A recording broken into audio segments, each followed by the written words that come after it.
Hello students, in this video we will discuss about the cell wall structure, right? In previous video we have studied the cell wall and animal plant cell, the difference we have discussed. In this video only about we will discuss cell wall, ठीक है। तो सबसे पहले जब हम structure की बात करें तो cell wall outermost layer plant cell की वो क्या है, आपकी सेल वॉल है। जब आप एक प्लांट सेल ले रहे हैं तो उसकी कंपोजिशन में जब हम जाते हैं तो यहाँ पर आप देखिए सबसे आउटर मोस्ट में हो गई आपकी सेल वॉल स्ट्रक्चर। इससे नेक्स्ट लेयर की अगर बात की जाए वो आपकी क्या हो जाएगी, प्लाज्मा मेम्ब्रेन। इनके बाद जो वीडियोज़ आएंगे उनके अंदर हम प्लाज्मा मेम्ब्रेन के बारे में डिस्कस करेंगे एंड अदर ऑर्गेनेल्स जो भी रहेंगे उन सब का हम डिस्कस करेंगे। फिर लार्ज साइज ऑफ वैक्यूल यहाँ प्रेजेंट रहेगी एंड पेरिफ्री पर आपका न्यूक्लियस प्रेजेंट रहेगा और उसी के साथ आपका ईआर जो प्रेजेंट रहेंगे, ईआर के साथ आपके बाउंडेड राइबोसोम्स प्रेजेंट रहेंगे। उसके अलावा कुछ फ्री राइबोसोम्स भी आपको यहाँ देखने को मिलेंगे। क्लोरोप्लास्ट स्ट्रक्चर आपको यहाँ देखने को मिलेगी, that is thylakoid and grana structure. तो ये सब आपको यहाँ पर डिफरेंट पार्ट्स आपको यहाँ देखने को मिलेंगे और ये इनसाइड में आपका साइटोप्लाज्म यहाँ प्रेजेंट रहेगा, ठीक है। तो ये स्ट्रक्चर हम ऑलरेडी डिस्कस कर चुके हैं। तो अब स्ट्रक्चर की जब बात आ गई तो हम यहाँ बात करें तो प्लांट सेल वॉल आपकी कैसी रहेगी, नॉन लिविंग रहेगी। मीन्स कि प्लांट सेल आपकी अगर हम नेचर की बात करें तो कैसा नेचर है उसका, नॉन लिविंग नेचर है।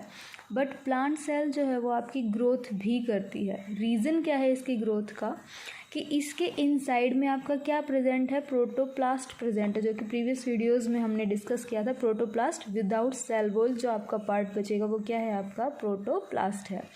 तो जो प्रोटोप्लास्ट यहाँ इनसाइड में प्रेजेंट है, ये प्रोटोप्लास्ट इसको स्टेबिलिटी प्रोवाइड करेगा, इसको इनके कंपोनेंट्स प्रोवाइड करेगा, जिसकी वजह से जो आपकी प्लांट सेल है वो कैसी हो जाती है, ग्रोथ कर पा रही है बिकॉज ऑफ द प्रोटोप्लास्ट, ठीक है।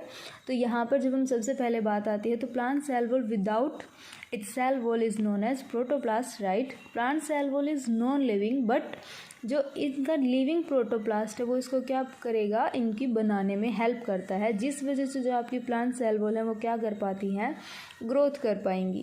केमिकली अगर हम इनकी कंपोजिशन की बात करें तो सबसे पहले जब हम कंपोजिशन की बात कर रहे हैं यहाँ पर तो प्लांट सेल वॉल जो है वो आपकी किससे बनी हुई है, 3 कंपोनेंट्स, मेनली 3 पार्ट्स यहाँ पर आपके इन्वॉल्व रहेंगे। सबसे पहले अगर बात की जाए that is microfibrils, okay. Microfibrils के बाद अगर बात की जाए तो यहाँ पर आपके क्या प्रेजेंट रह जाएंगे, पॉलीसेकेराइड्स, ठीक है। पॉलीसेकेराइड यहाँ पर आपको देखने को मिलेंगे। पॉलीसेकेराइड जो हैं उन्हीं को ही आप और क्या बोल सकते हैं, मैट्रिक्स बोल सकते हैं। और उसके बाद आपका जो थर्ड वन रहेगा उसके अंदर आप बात करते हैं सुबेरिन एंड क्यूटीन के बारे में और कुछ अदर कंपोनेंट्स आपके यहाँ पर हो सकते हैं। तो सबसे पहले बात आती है माइक्रोफाइब्रिल्स की। तो माइक्रोफाइब्रिल में आप एक एग्जांपल लेके चलते हैं, दैट इज़ सेल्यूलोज, ठीक है। पॉलीसेकेराइड या मैट्रिक्स की अगर आप बात करते हैं तो मैट्रिक्स के अंदर आपके हेमीसेल्यूलोज हो गया, पैक्टिन हो गया, पैक्टिन के अलावा लिग्निन आपको देखने को मिलेगा, प्रोटीन्स हैं, एंजाइम्स हैं, ये सभी के सभी पार्ट आपके किसके अंदर आ जाते हैं, मैट्रिक्स के अंदर आते हैं। Like here you can see that hemicellulose, pectin, lignin, enzymes as well as proteins आपको यहाँ पर देखने को मिलेंगे, ठीक है। तो ये चीज़ रहेगी। तो अब हम बात करते हैं सबसे पहले आपकी जो स्ट्रक्चर है दैट इज़ माइक्रोफाइब्रिल, इसमें हम सेल्यूलोज की बात करेंगे। तो सेलुलोज जो है वो आपका किससे बना हुआ है, एक लीनियर अनब्रांच्ड पॉलीमर है, ठीक है। लीनियर है मीन्स कि आप स्ट्रेट लाइन यहाँ पर देखेंगे तो लीनियर अनब्रांच है, कोई ब्रांचेज अराइज नहीं हो रखी हैं, सिर्फ स्ट्रक्चर जो है यहाँ पर इस तरीके से आपको देखने को मिलेगी। पॉलीमर है मीन्स बहुत सारी यूनिट्स कंबाइन हो रखी हैं और किसके हैं यहाँ पर, पॉलीसेकेराइड चेन प्रेजेंट है। अब जब पॉलीसेकेराइड चेन की आप यहाँ बात कर रहे हैं तो ये जो पॉलीसेकेराइड चेन बनी हुई है उसकी बेसिक यूनिट कौन सी रहेगी, ग्लूकोज रहेगी। मतलब बहुत सारी यूनिट्स आपकी ग्लूकोज की कंबाइन होंगी, कंबाइन होने के बाद वो किसकी फॉर्मेशन करेंगे, सेलुलोज की फॉर्मेशन करेंगे। अब जो आपके ग्लूकोज हैं, डिफरेंट जो यूनिट्स रहेंगी ग्लूकोज की, वो एक दूसरे से कंबाइन करेंगे, किसके थ्रू कंबाइन करेंगे, 1,4 बीटा ग्लाइकोसिडिक बॉन्ड के थ्रू, ठीक है। तो एक ग्लूकोज यूनिट दूसरी ग्लूकोज यूनिट के साथ कंबाइन करेगी 1,4 बीटा ग्लाइकोसिडिक हाइड्रोक्सिलिक बॉन्ड लेगी और यहाँ पर आपकी ग्लूकोज सेलुलोज की स्ट्रक्चर बन जाएगी linear as well as unbranched polymer यहाँ पर आपका बन जाएगा। ठीक है, उसके साथ अगर हम बात करें तो यहाँ पर ऑलमोस्ट आपकी ग्लूकोज की यूनिट की बात की जाए तो ग्लूकोज की आपकी अप्रोक्स 1000 to 2400 यूनिट्स कंबाइन होंगे, एक लीनियर फॉर्म बनाएंगे सेलुलोज की। ठीक है, तो उसके नेक्स्ट अगर हम बात करें तो यहाँ पर आपकी ग्लूकोन चेन प्रेजेंट रहेगी, मतलब ग्लूकोज की चेन प्रेजेंट रहेगी जो क्या करती है इंट्रामोलिकुलर हाइड्रोजन बॉन्डिंग प्रोड्यूस करेगी और वो हाइड्रोजन बॉन्डिंग जो है उसके थ्रू एक स्ट्रक्चरल यूनिट आपकी तैयार होगी, उसे आप क्या कहेंगे, माइक्रोफाइब्रिल्स कहेंगे। तो यहाँ पर हमने सबसे पहले माइक्रोफाइब्रिल की बात की, वो क्या है आपके सेलुलोज। ठीक है, उसके बाद अगर आप नेक्स्ट बात करते हैं तो इसी तरीके से बहुत सारी चेन जो है वो एक दूसरे के साथ एसोसिएट होंगी, पैरेलली एक दूसरे के साथ अरेंज हो जाएंगी और अप्रोक्स उनका जो डायमीटर रहेगा वो आपका कितना हो जाएगा, ऑलमोस्ट 30 नैनोमीटर डायमीटर आपको यहाँ देखने को मिलेगा। अब नेक्स्ट अगर हम बात करें तो जो भी आपकी माइक्रोफाइब्रिल है वो आपके किस तरीके के रहेंगे, रिबन लाइक स्ट्रक्चर उनकी प्रेजेंट रहेगी। साथ ही साथ यहाँ पर आप और क्या देखते हैं कि यहाँ पर नॉन कोवलेंट बॉन्डिंग आपको देखने को मिलती है इन एडजेसेंट सेल्स के बीच में। जो भी यहाँ पर एडजेसेंट सेल्स, जैसे कि आपकी एक ग्लूकोज यूनिट ये थी, दूसरी ग्लूकोज यूनिट ये थी, इनके थ्रू सेलुलोज की फॉर्मेशन हुई, यहाँ पर सेलुलोज की फॉर्मेशन हुई। इन दोनों सेलुलोज के बीच में जो बॉन्डिंग हुई वो कौन सी हुई आपकी, यहाँ पर हाइड्रोजन बॉन्डिंग हुई। और हाइड्रोजन बॉन्डिंग जो है यहाँ पर, और साथ ही साथ हम यहाँ क्या बता रहे हैं, नॉन कोवलेंट बॉन्डिंग बता रहे हैं। तो इन नॉन कोवलेंट बॉन्डिंग की वजह से जो सेलुलोज की माइक्रोफाइब्रिल जो यूनिट है वो एक दूसरे के साथ कंबाइन रहेंगी और कंबाइन जब ये रहेंगी तो ये यहाँ पर उस सेल को क्या प्रोवाइड करती हैं, टेंसाइल स्ट्रेंथ प्रोवाइड करते हैं। ठीक है, तो यहाँ पर नॉन कोवलेंट बॉन्डिंग की वजह से सेलुलोज की यूनिट्स जो कि माइक्रोफाइब्रिल है वो यहाँ पर इनको टेंसाइल स्ट्रेंथ प्रोवाइड करेंगे, स्टेबिलिटी प्रोवाइड करेंगे। नेक्स्ट की अगर बात करते हैं तो जो सेलुलोज के माइक्रोफाइब्रिल हैं वो सिंथेसाइज्ड किए जाएंगे किसके थ्रू, एक एंजाइम के थ्रू। जैसे कि हमने एंजाइम की बात की थी तो यहाँ आपका एंजाइम कौन सा हो जाएगा, सेलुलोज सिंथेटेज एंजाइम जो है माइक्रोफाइब्रिल की फॉर्मेशन में हेल्प करेगा। This is all about the cellulose. Next की अगर बात की जाए तो आपका क्या आ जाएंगे, हम बात कर रहे थे मैट्रिक्स पॉलीसेक्राइड्स की, या हम इन्हें क्या कह रहे हैं, आपके पॉलीसेक्राइड्स बोल रहे हैं। ठीक है, तो इसके अंदर आपको किस किस का डिस्कशन करना है, hemicellulose, pectin, lignin, enzyme and proteins के बारे में। तो उसके अलावा अगर हम बात करें तो यहाँ पर सेलुलोज माइक्रोफाइब्रिल्स जो है वो आपके कैसे मैट्रिक्स के अंदर एम्बेडेड रहेंगे। सेलुलोज की जितनी भी यूनिट है वो आपकी क्या रहेंगी, मैट्रिक के अंदर एम्बेडेड रहेंगी, जिसके अंदर आपके प्रोटीन, पॉलीसेक्राइड सभी प्रेजेंट रहेंगे। मेजरली अगर बात करते हैं हम यहाँ पर तो मेम्ब्रेन बाउंड एंजाइम्स भी आपको यहाँ देखने को मिलेंगे, जैसे कि गोल्जी कॉम्प्लेक्स आपको देखने को मिलेगा। और ये गोल्जी कॉम्प्लेक्स है ये ट्रांसपोर्ट करेगा, ठीक है, सेल के इनसाइड ट्रांसपोर्ट करेगा किसकी, टिनी वेसिकल्स की फॉर्मेशन करके एक्सोसाइटोसिस करेगा।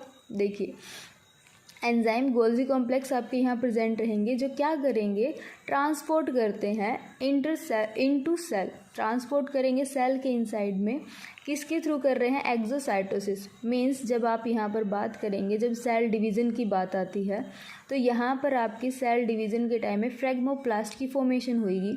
तो उस फ्रैग्मोप्लास्ट की फॉर्मेशन कैसे होती है, वेसिकल्स के थ्रू होती है। वेसिकल्स कंबाइन करेंगे, फ्रैग्मोप्लास्ट फॉर्म करेंगे।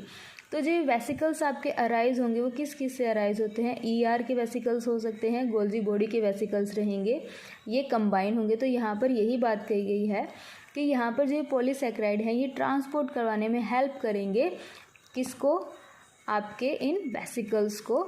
ठीक है, तो ये चीज़ आ गई। फिर नेक्स्ट की अगर बात की जाए तो यहाँ पर आपके जो इम्पोर्टेंट पॉलीसेक्राइड में आता है, first one is your hemicellulose.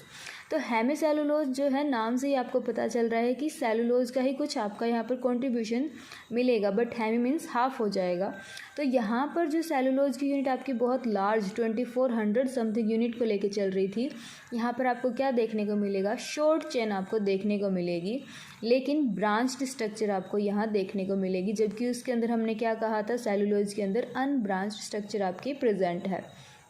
अगर एग्जाम्पल की बात की जाए तो आपके क्या आ जाएंगे, अर्बिनोग्लाइकन्स हो सकता है, जाइलोग्लूकन हो सकता है। अब नेक्स्ट की अगर बात की जाए तो जो ये पॉलीसेक्राइड्स हैं हेमीसेलुलोज के, वो किसके थ्रू बॉन्डेड होते हैं, हाइड्रोजन बॉन्डिंग उनके अंदर प्रेजेंट रहेगी। माइक्रोफाइब्रिल्स के सरफेस रहेगा, उन माइक्रोफाइब्रिल के मतलब सेलुलोज का सरफेस है, उस सेलुलोज पर हेमीसेलुलोज हाइड्रोजन बॉन्डिंग के थ्रू प्रेजेंट रहेंगे। नेक्स्ट की बात की जाए तो आपका क्या आ जाएगा यहाँ पर, पैक्टीन। पैक्टीन जो है वो आपके कैसे होते हैं, वाटर सोल्यूबल पॉलीसेक्राइड्स हैं। मीन्स कि अगर इनको हॉट वाटर के अंदर डिज़ोल्व कर दिया जाए या एसिडिक सॉल्यूशन के अंदर इनको डिज़ोल्व कर दिया जाए तो ये क्या हो जाएंगे, वहाँ पर डिज़ोल्व हो जाएंगे, वहाँ से डिस्कार्ड हो जाएंगे, क्योंकि ये सोल्यूबलाइज हो चुके हैं। तो ये वाटर सोल्यूबल सब्सटेंस हैं आपके। ये जो पैक्टिन है ये क्या करते हैं, कनेक्शन बनाते हैं। कनेक्शन किस किस किस बीच में बना रहे हैं, प्लांट सेल के बीच में कनेक्शन बना रहे हैं। जैसे कि एक प्लांट सेल आपकी यहाँ है, दूसरी यहाँ है, तो इन दोनों के बीच में कनेक्शन बनाने में हेल्प करेंगे। कैसे कर रहा है, एडजस्ट करेंगे, पीएच बैलेंस को करेंगे, आयन बैलेंस करेंगे, और जो भी आपका फॉरेन सब्सटेंस आया है, फॉरेन फोरिजन आए हैं आपके, उनको क्या करते हैं, ये रिकॉग्नाइज करते हैं। ठीक है।